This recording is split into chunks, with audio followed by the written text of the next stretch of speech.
Today is Thursday, February 3rd, 2022, and this is Chicken Chat, coming to you from the lawn where there are no chickens, but we do have a Chihuahua.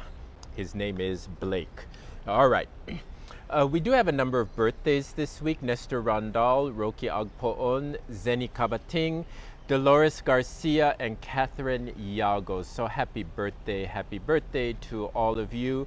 We have no wedding anniversaries, but we do have death anniversaries that fall between February 3rd and February 9th. They are Ernesto Batulayan, February 6th, Pedro Payet, February 7th, Valentin Sagayaga, February 7th, and Mariano Villa, February 9th. Also, at this time, we would like to say prayers for those on our pastoral care prayer list. Please bear in mind that this week it includes Peter Lee's brother Richard, who is on a ventilator with COVID in the Pacific Northwest. Also, Nana Catalina is perpetually on the prayer list, but I'd like you all to know that she is out of the hospital and is at home and now COVID free. So we're very, very thankful that our prayers for her worked. One last thing about the prayer list. The name Sunbeam will no longer be on the prayer list because she passed away this past Thursday. For those of you who don't know, Sunbeam is the granddaughter of Helen DeShay Beamer, the sister of Mahi Beamer, and a very, very good friend of Princess Abigail Kawananakoa. I'm known to the family, and they actually asked if I would go up to the royal compound to give her last rites, and it just so happened that I was in Honolulu that day for my wedding. So before the ceremony, Dixie and I went up and we met with the family and gave Auntie Sunbeam last rites. She was 94 years old and a very, very well-known Hawaiian entertainer, good friends with Nina Keali Iwahamana and Nalani Kelly and very famous entertainers like that from kind of I guess territorial Hawaii and early statehood. So we wish Auntie Sunbeam well and that she rest in peace. And so now let's pray for everyone who is on our pastoral care prayer list. Let us pray.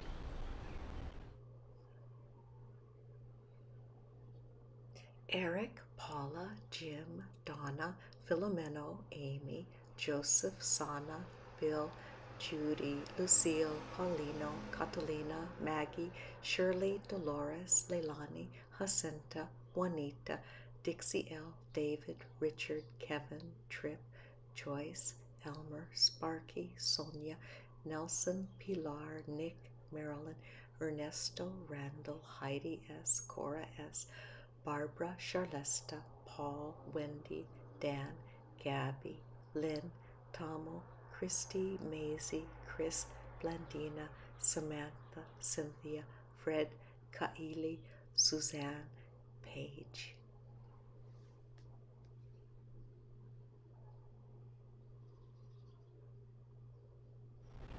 Gracious God, we hold up to you all those on our pastoral care prayer list. Surround them with your loving presence so that they may be healed of body, mind, and spirit, and renewed to love, serve you, and give you glory. You all get this beautiful Christmas card with Bible verses on it.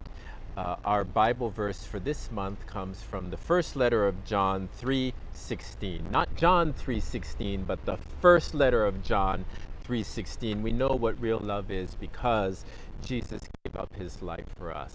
We know what real love is because Jesus gave up his life for us. It's not 7 lines long like last year, so we got the message. All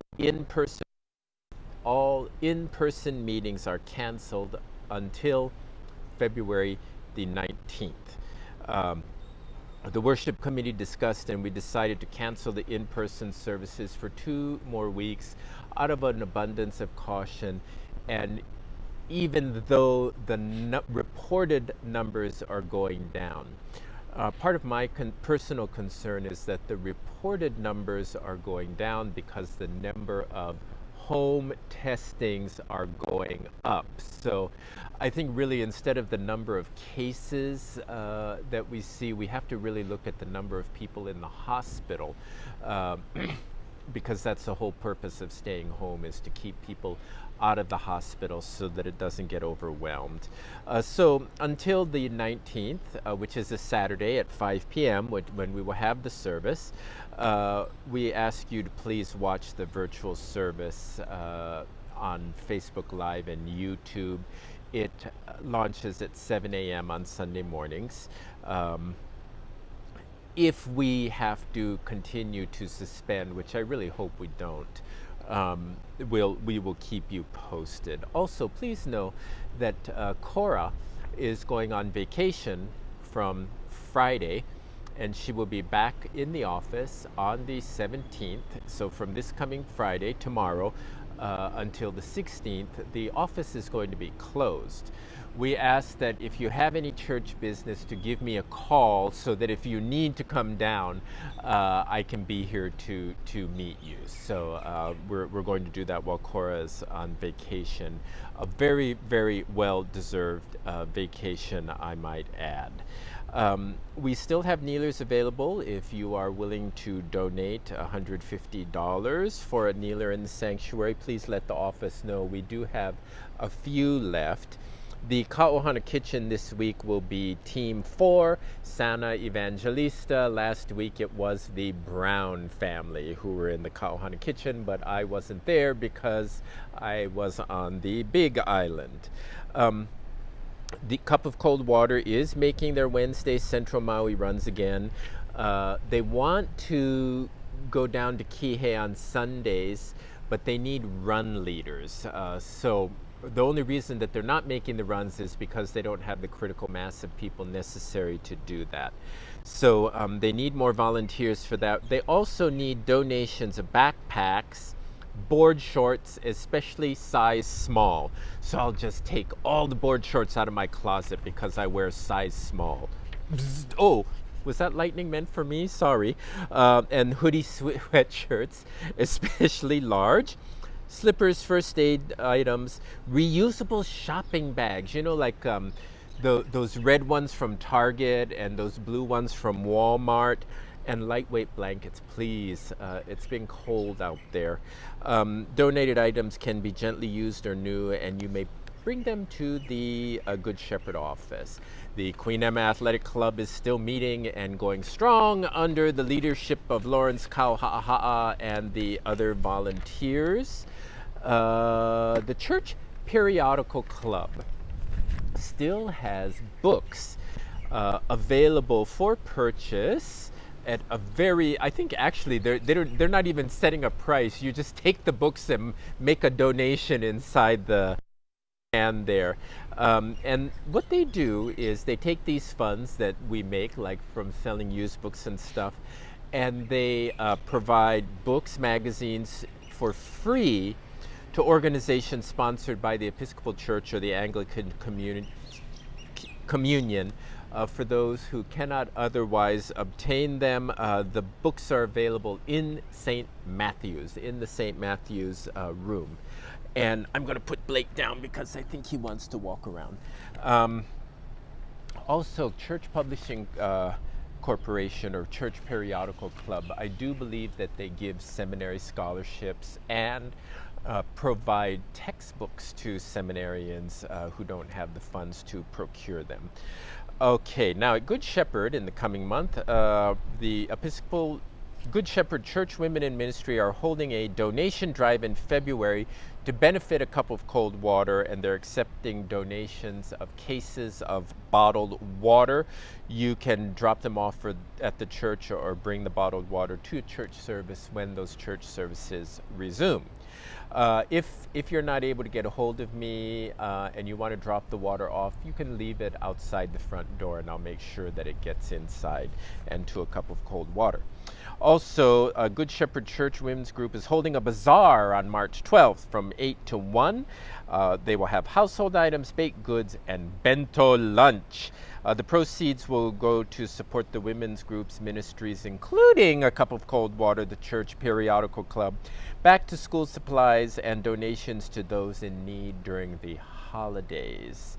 We're going to take donations starting February 27th, and we'll take the donations of baked goods on the 12th. Please see the Shepherd staff for more details. Please remember that during the week we have Sunday, 7 a.m. virtual liturgy of the Word on Facebook, Premiere, and YouTube. Tuesdays we have centering prayer via Zoom.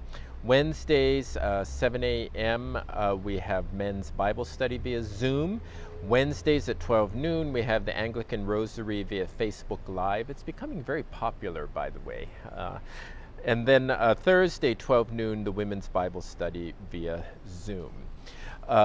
The saints, I was looking at these saints and I go, gosh, I remember something like this about another saint. Well, it wasn't about another saint, it was about the actual saint, because we've now hit the point where we've been doing this for a year. So we get a refresher course. The first saint is Bakita. Bakita, who was a monastic and she died in 1947. And she became a Sudanese-Italian Canossian religious sister, and she was active in Italy for 45 years after having been a slave in the Sudan. Now, this is in the 20th century, folks. She was a slave in the Sudan. Between the time she was 7 and 9, she was seized by Arab slave traders, and she was forced to walk barefoot 960 kilometers, about 600 miles, to a place where she was sold and bought twice before she arrived in Obeid. I think that's somewhere in the Sudan. And over the course of 12 years, she was sold 3 more times and then given away. This is a human being. Then she was taken to Khartoum by the Italian vice consulate, and he treated her kindly. He did not punish her. He did not beat her. And then she and that guy left for Italy. And when they were in Italy, the vice consul gave ownership of Bakita to Signora Marina Torina Michelli, and they took her to a family villa near Veneto. And when her owners went back to Sudan, she was left in the care of Canossian sisters, and they cared for her there, and she was taught by the sisters. She encountered Christianity, became a Christian, and then eventually an Italian court ruled that she had never been legally a slave, and they declared her free. So she was known for her gentleness, calming voice, ever-present smile. Even though she had been a slave, she had an ever-present smile. And her charisma and reputation for sanctity were noticed by her order, and the first publication of her story in 1931 made her famous throughout Italy. Can you imagine? The basic bottom line that she espoused was that transformation is possible through suffering. So when we undergo suffering ourselves, let's remember Bakita, and let's also remember Jesus. Transformation is made possible through suffering. Then we have Scholastica of Nursia, a saint of the Roman Catholic Church and the Eastern Orthodox churches. She is the foundress of the women's branch of Benedictine monasticism. Let's see. She and her brother Benedict, Benedict of Nursia, were brought up together until the time he left to pursue his studies in Rome. And tradition holds that Scholastica established a hermitage about 5 miles from Monte Cassino, and this was the first Benedictine convent. Monte Cassino, of course, is famous because of World War II. But stuff was going on there evidently before World War II, as far back as 543 when Scholastica died. Then we have Theodora, Byzantine empress, and she was the spouse of the Emperor Theophilus, and she's best known for her veneration and restoration of icons, which that all ended. It ended the Byzantine iconoclasm. And then she held fast at the same time to venerations of icons, which she kept in her chambers in the imperial palace. And I think they make a distinction between the veneration of an icon and the worship of an icon. Okay, so she venerated icons, but she did not worship them. Then we have Fanny Crosby, a hymn writer. She died in 1915. Fanny Crosby was blind at birth and a lifelong Methodist, and she wrote over 8,000 hymns despite the fact that she was blind. She was also a very good speaker and preacher. And let's see, a lot of American hymnals contain her work, but not the 1982 hymnal. There are hymns like Blessed Assurance. You all know that one, right? Blessed assurance, Jesus is mine. Oh, what a foretaste of glory divine. And then Jesus is tenderly calling you home. Softly and tenderly, Jesus is calling. She played the hymn Safe in the Arms of Jesus at President Grant's funeral in 1885.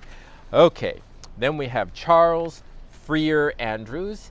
He's a friend of the poor in India. He died in 1940, and he is best known as an associate of Mahatma Gandhi, who started out as an Anglican, by the way. Mahatma Gandhi started out as an Anglican, and he was affectionately known as Christ's faithful apostle, and